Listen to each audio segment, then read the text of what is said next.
Once upon a time, in a land filled with magic and mystery, there was a great university known as the Silver Spire. Its spires touched the clouds, and its halls echoed with the laughter of scholars and the clink of goblets. Here, knowledge was power, and the pursuit of wisdom was a noble quest. But as the old saying goes, knowledge is a double-edged sword, and for some, the thirst for understanding can lead to obsession and madness. Among the many esteemed professors at the Silver Spire was Archimedes Quill, a wise and old man whose beard flowed down to his waist like a frozen waterfall. He had devoted his life to the study of forbidden lore, unearthing ancient texts that others would rather remain buried. His colleagues respected him, but they also kept their distance. For Archimedes Quill had a reputation for being a bit of a loose cannon, a man who valued knowledge above all else, even common sense or personal safety. It all started when he stumbled upon an ancient scroll in the musty basement of a forgotten tower. The scroll was written in a language that had been dead for centuries, yet Quill managed to decipher its secrets. It spoke of a hidden realm known as the Shadowlands, a place where the laws of nature were twisted and where unspeakable horrors lurked.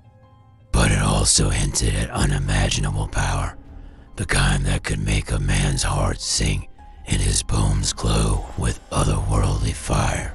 Quill couldn't resist the allure of the unknown.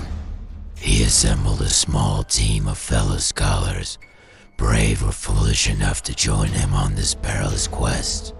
Among them was Alara Starfire, a young woman with eyes like polished sapphires and a spirit as wild and untamable as the storm. She had come to the Silver Spire to learn all that she could about the arcane arts, and she wasn't about to let some dusty old scroll stand between her and forbidden knowledge. Their journey to the Shadowlands was fraught with peril. They braved treacherous mountains and forests teeming with strange and dangerous creatures. They faced trials that tested their courage, their strength, and their very sanity. But through it all, they pressed on, driven by Quill's insatiable thirst for knowledge and Alara's burning desire for power. Finally, they reached the entrance to the Shadowlands, a swirling vortex of shadows and flame. As they stepped through, the world twisted around them, and they found themselves in a realm of perpetual twilight, where the trees had eyes and the whispers of the wind carried secrets best left undisturbed. Here, the laws of nature were indeed different. Plants bled precious metals instead of sap. Rivers flowed uphill, and creatures of nightmare stalked the land. But Quill was undeterred. He led his companions deeper into the Shadowlands, seeking the source of the power that the scroll had promised.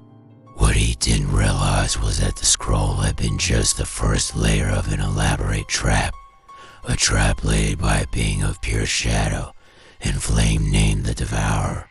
It fed on the curiosity of mortals, leading them deeper and deeper into its realm until it was too late to escape.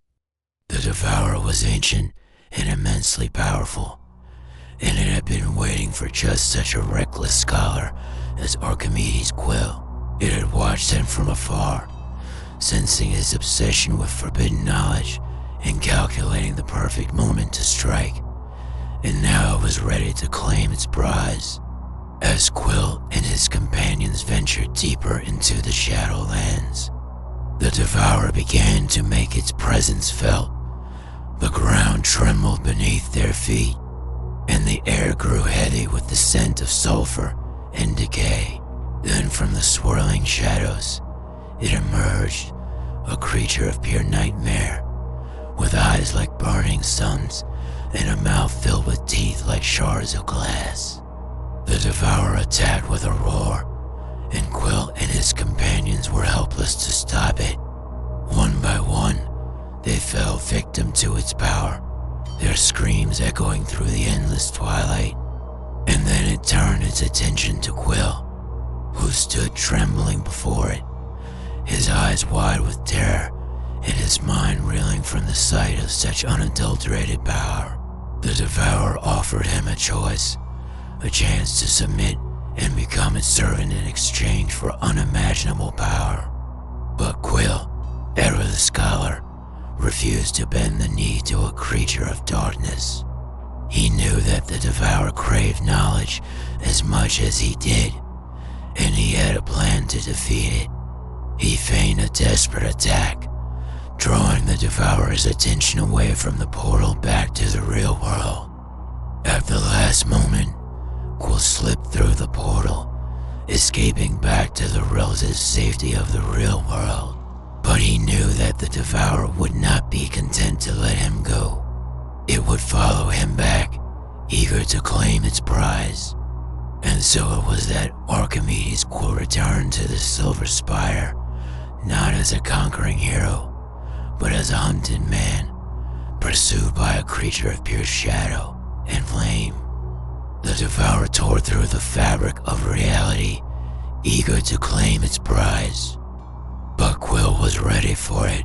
He had prepared a series of traps and defenses throughout the tower, each designed to test the courage, strength, and wit of any who dared to enter.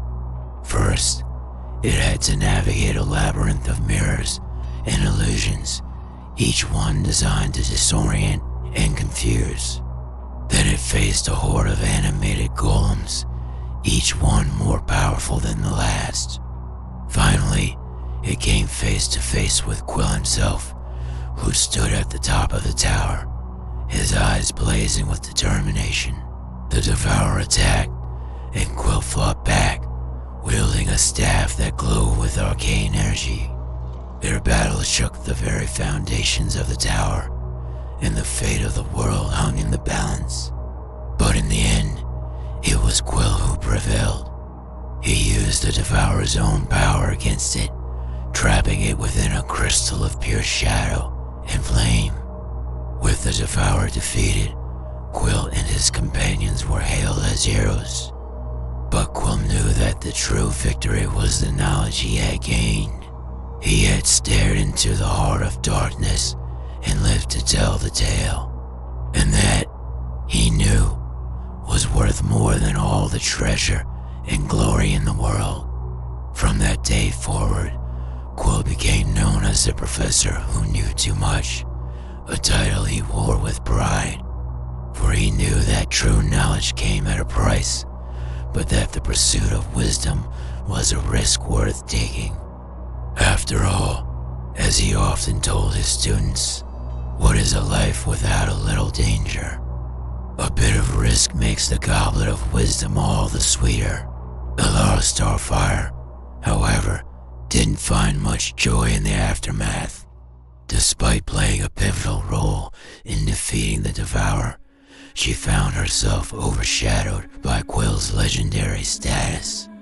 In truth, she had hoped that taming the Devourer would grant her the power she so desired. But now, watching Quill bask in the adulation of the crowd, she realized that the world would never give her what she craved. Not content with merely defeating the Devourer, she vowed to hunt down and devour the creature's essence, granting her unimaginable power in the process. Meanwhile, deep in the bowels of the earth, the Devourer stirred, trapped but not destroyed. It plotted its revenge against its foolish prey. It had underestimated Quill's cunning, but it would not be denied its rightful power. The Devourer waited patiently, biding its time until it could strike back and claim the ultimate prize, the knowledge of Archimedes Quill. So while the people of the Silver Spire celebrated their victory over the Devourer, there was a shadow hanging over it all, the knowledge that the battle was not truly over, that the Devourer would return someday to claim its revenge. Hey, everyone, thanks for watching. If you enjoyed the video, don't forget to hit the like button and subscribe for more content.